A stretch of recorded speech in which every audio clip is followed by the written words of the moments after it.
Сәлеметсіздер ме, құрметті ұстаздар? Каналыма қош келдіңіздер.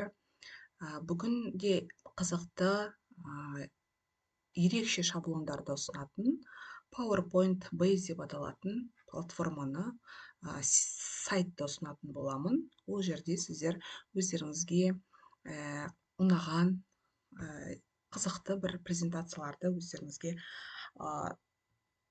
алып қолданасыздар деп ойлаймын. Ол үшін біз Google іздеу жолағына PowerPoint Base деп жазамыз. PowerPoint Base деп жазамыз, және де сол бетке сілтеме аламыз. Мінекей. PowerPoint Base деп запрос жазғаннан кейін бесплатная шаблонная презентация деген сілтеме арқылы өтіп, біз сол бетке өтетін боламыз. Мінекей, бұл жерде авторизация, яғни тіркелу жасау керек. Тіркелу өте оңай. Электронды почталарыңызды, логин парольдарыңызды жазып, тіркеліп аласыздар. Одан кейін осы жерде мынандай бөлімдері бар. Шаблоны по категориям. Бірінші бұл шаблон презентациялардың шаблондары, яғни категориялар бойынша бөлінген.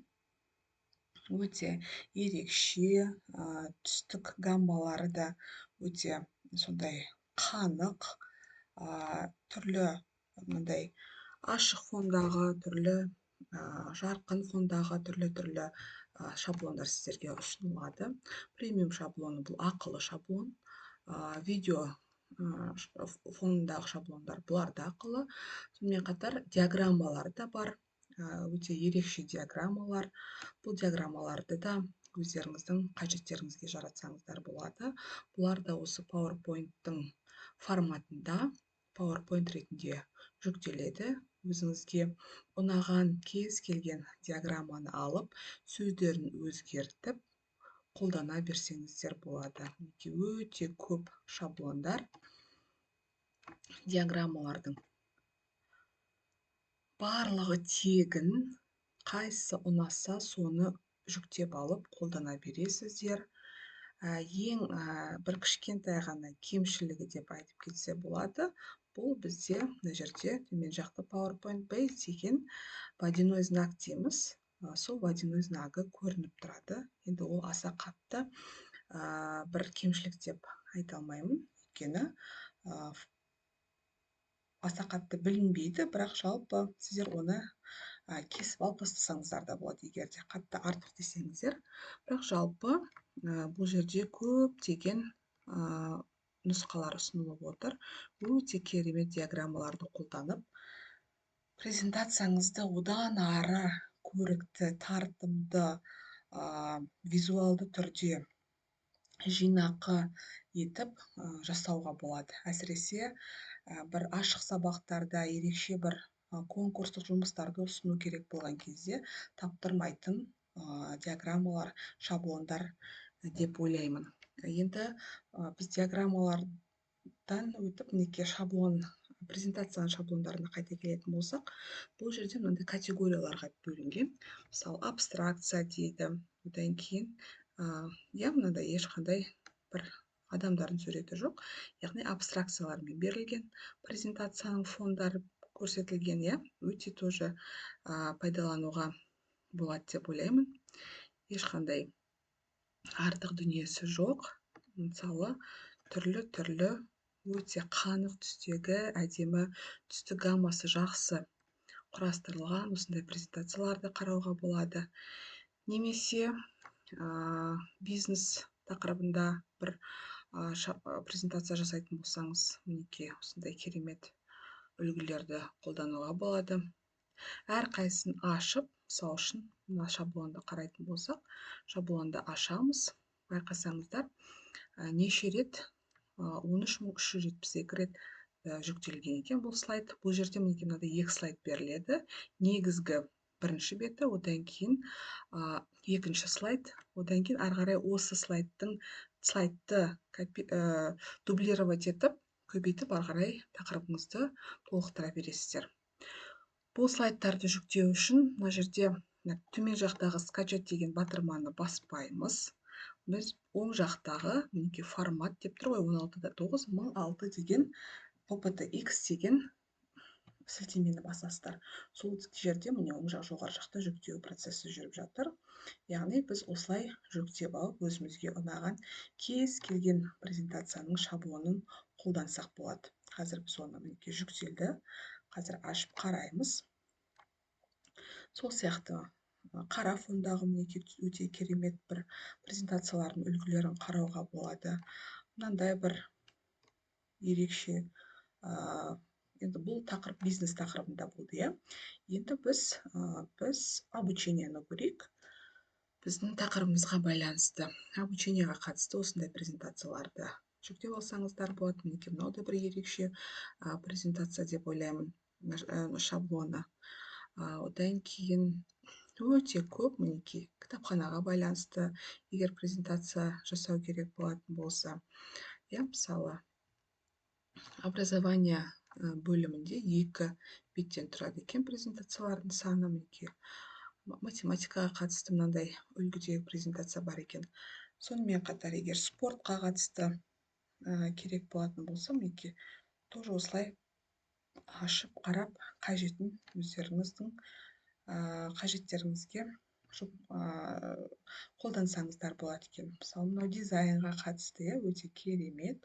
Осындай мысалы бастауыш сыныптарда қолдануға болады. Өте керемет осындай презентацияларды біз шаблондарды қолдана алады екенбіз. Мінекей бұл жерде барлығында да жүктеп аламыз. Мынау скачать емес, мына жердегі формат 16:9 деген жердегі нені сілтемені басып жүктеп аламыз. Үшінші презентацияны да жүктеп жатырмын.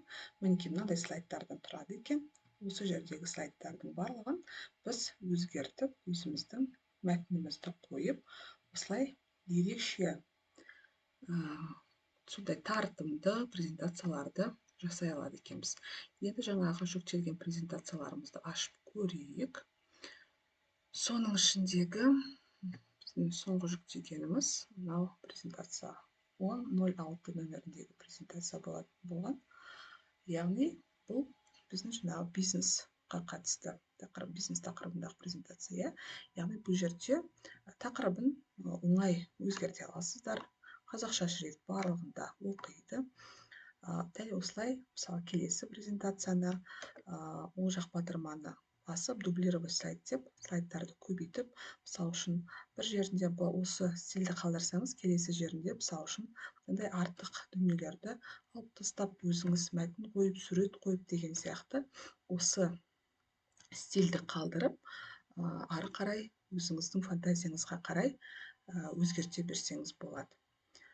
Сонымен қатар тағы да көрсетілген үлгілерге тоқталып өтетін болсақ, мысалы, мынау үлгіні де қарап өткен болатынбыз. Образованияға қатысты бірінші беті, келесі беті деген сияқты.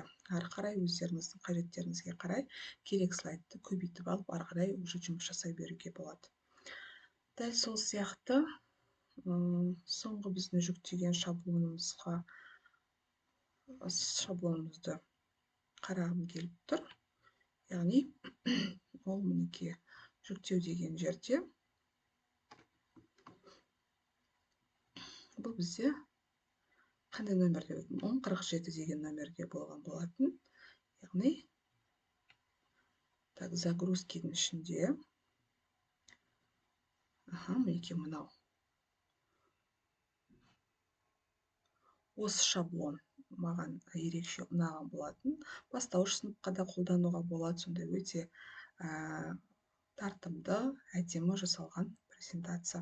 Тақырыбыңызға қарай, өзіңіздің қажеттілігіңізге қарай ұнаған слайдты қалдырып, артығын алып тастап деген сияқты өзгерістер енгізіп, мәтіндерді өзгертіп, презентацияңызды жасап шықсаңыз болады. Мына жерде тіптен 6 слайдқа дейін жасалынған, өте ерекше, тіпті өзінің диаграммалары да бар екен. Өте маған ұнады. Сіздерге де қажеттіліктеріңізге қарай, тақырыптарыңызға қарай керек шаблонды ұнатып таңдап аласыздар деп ойлаймын. Енді мына жерде диаграммаларға да мән беріп кетейік.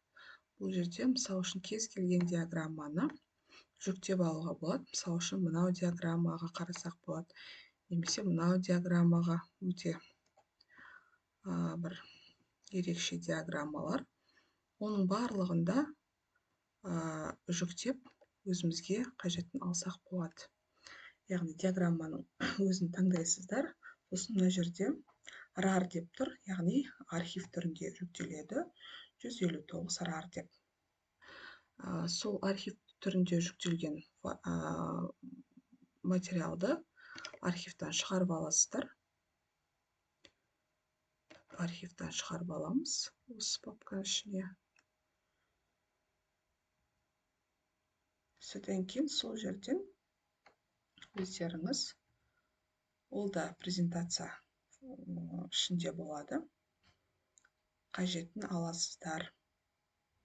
Мінекей диаграмма, керек жерін қалдырып, керек емесін алып тастауға болады. Өзіңізге қажетті элементтердің барлығын қалдырып, мәтіндердің барлығын өздеріңіз өзгертіп, қазақша шрифтпен өзгертіп жасап алуларыңызға болады. Өте керемет сервис, менің өзіме қатты ұнайды, жиі пайдаланамын. Өте бір ерекше дайын дүниелерді алып жасауға болатын презентацияның базасы деп айтуға болады. PowerPoint Base деп өзінің ат айтып отырғандай, ақысыз презентациялардың шаблондары. Және де бұл жерде тағы да бір ерекше дүние, бұл шаблоны сертификатов деген болады. Кейде бір жарыстар ұйымдастырған кезде ешкімге жалынып, сертификат жасап берші деп жүрмей, мұнда дайын шаблонды алып, мысал үшін мына шаблон өте әдемі шаблон. Осы шаблонды алып жүктеп алсаңыздар болады. Бұл жерде де мінекей PowerPoint-та жүктеледі. Сонымен қатар астында да мінекей басқа да шаблондар тұр. Сонымен қатар жаңа тағы да бір ұнаған, мысалы мына шаблон тоже өте әдемі. Өздеріңіз байқасаңыздар, осынша рет қаралған, 4230 рет жүктелген. Тоже осылай, мысалы 84 PPTX деген батырманы басасыздар да, сілтемені өздеріңізге жүктеп аласыздар. Осы жүктеп алған дүниені 2 рет шертіп ашсаңыздар, мінекей сертификаттарыңыз дайын. Бұл жерде мәтінді өздеріңіз өзгертесіздер, қазақшаға өзгертесіздер, жаңағы сертификат берілетін адамның аты жөнін жазасыздар, жаңағы директордың аты жөнін жазасыздар деген сияқты. Содан кейін шығарып алып, қол қойдырып, сертификаттарыңызды ұсына берсеңіздер болады. Құрметті ұстаздар, сіздерге бүгінгі таныстырған сервис ұнады деп ойлаймын. Дайын презентациялардың, дайын диаграммалардың, дайын сертификаттардың шаблоны көрсетілген сервис PowerPoint Base деп аталады.